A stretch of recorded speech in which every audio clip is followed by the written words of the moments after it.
Hallelujah, hallelujah. Yes, Lord, hallelujah.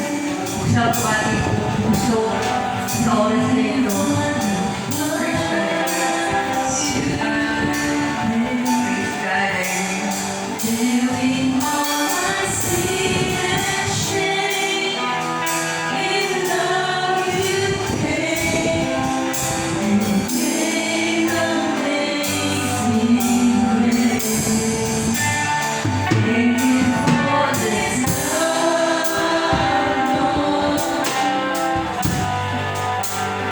Thank you for the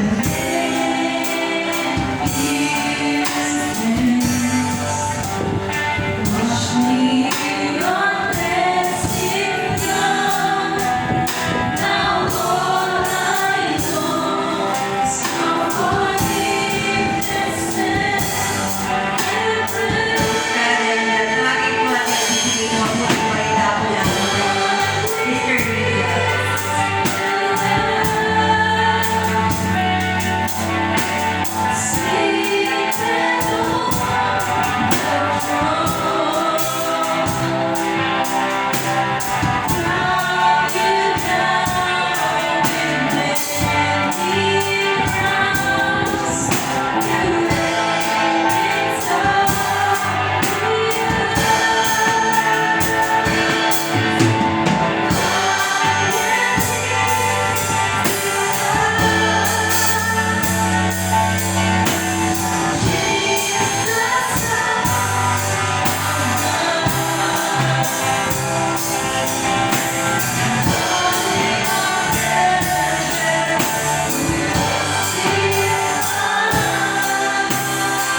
Hallelujah, tayo pong lahat ay manalangin at lubulog sa presensya ng ating Panginoon. Dakilang Ama, maraming salamat sa araw na ito na iyong ibinigay sa amin upang minsan pa, Panginoon, ay makinig ng iyong aral, ng iyong salita na dadalhin namin, Panginoon, sa aming buhay mula sa pakikinig hanggang sa paglabas namin sa lugar na ito. Dakilang Diyos, dalangin ko po sa inyo, idinudulog ko ang puso at tainga ng bawat makikinig sa oras na ito, Panginoon, at maging mga nasa life, Lord, na nakatunghay. Panginoon, bigyan mo po sila ng sapat na pangunawa sa mabuting balita na ihahayag sa oras at araw na ito, Panginoon. Lord, sa pamagitan ng iyong mabuting balita, ang bawat isa, Panginoon, ay magkakaroon ng malinaw na pangunawa. Salamat, Panginoon, gabayan mo po ang bawat isa sa amin at kami po ay samahan mo. Maraming salamat. Ang lahat ng ito ay aming isinasamo at idinadalangin sa pamamagitan po ng aming nag-iisang tagapagligtas na si Cristo Jesus. Amen. Mari na po tayong maupo. Bago po sana ako dumako at basahin ang ating text, gusto ko pong i-welcome uli dahil ako'y nagagalak na nakita kong muli ang ating kapamilyang si Brother Vin Ortiz. Tama.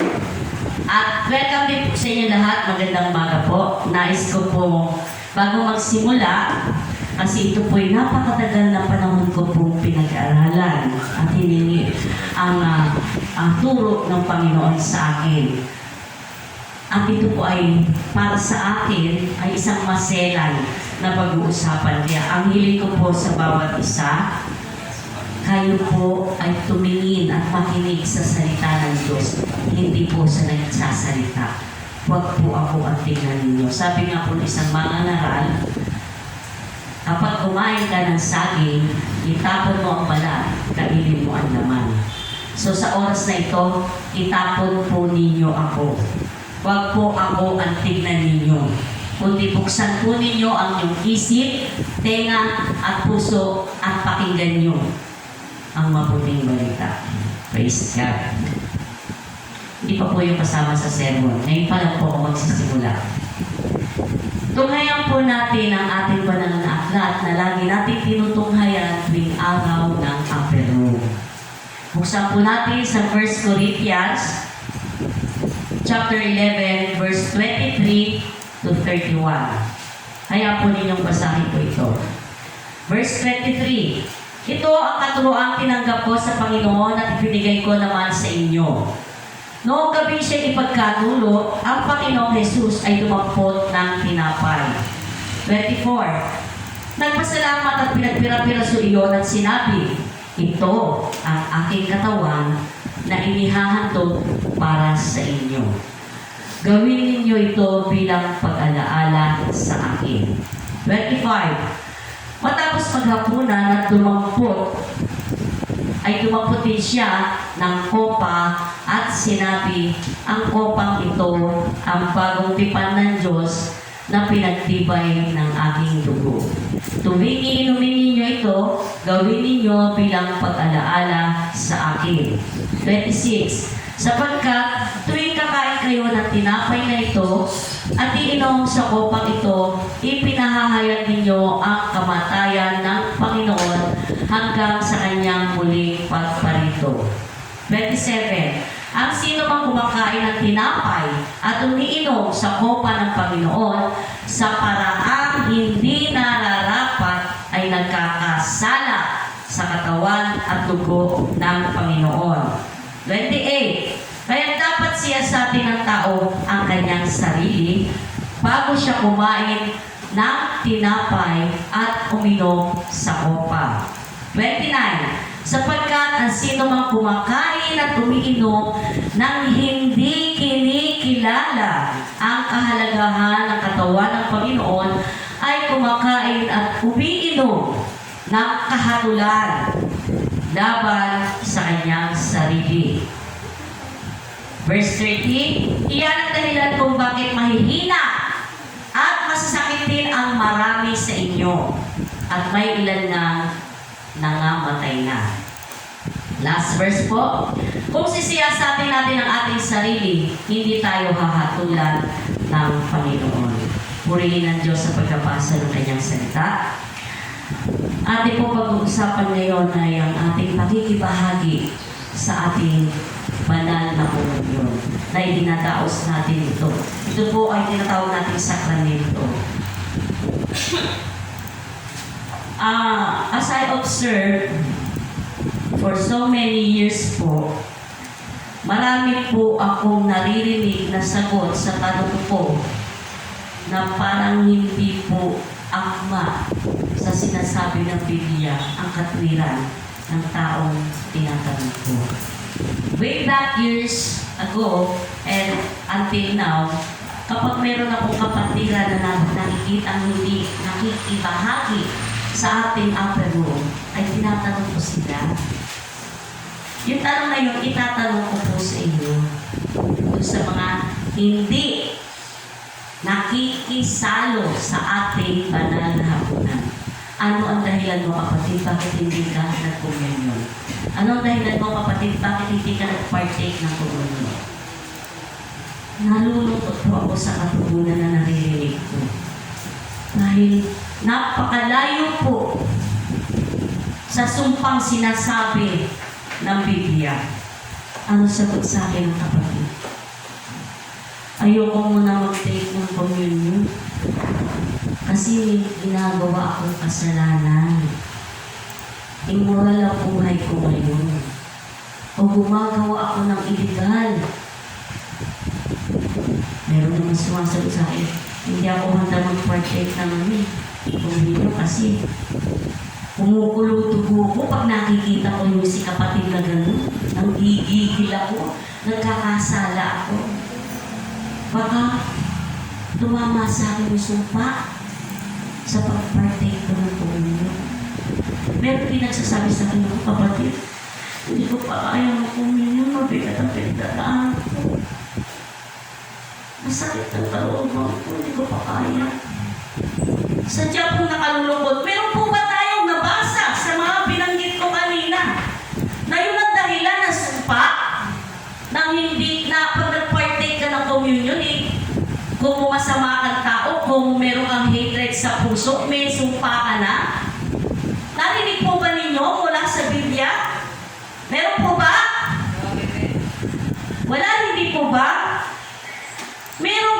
sa Biblia kung ano yung sumpa, kung paano natin tatanggapin yung sumpa sa pagpartake ng communion. Tignan po natin muli. Basahin natin simulan po natin sa 27 hanggang sa 29. Ano po ba sinasabi sa 27 ng 1 Corinthians 11? Ang sino mang kumakain ng tinapay at umiinom sa kopa ng Panginoon sa paraang di nararapat ay nagkakasala sa katawan at dugo ng Panginoon. Tanong, paano ba maging karapat-dapat para mag-partake ng Holy Communion? 28. Kaya dapat siyasatin ng tao ang kanyang sarili bago siya kumain ng tinapay at uminom sa kopa. Saglit ko pong puputulin bago tayo pumunta sa verse 29. Hindi po ba, let me remind every one of you na before we partake the Holy Communion, ang ating minamahal na pastor ay binibigyan tayo ng kaukulang sapat na panahon para tayo ay mag-confess, humingi ng tawad, lumulog sa kaawaan at labag ng Panginoon na tayo ay pakalinisin bago natin kainin ang tinapay at inumin ang kopa ng alak.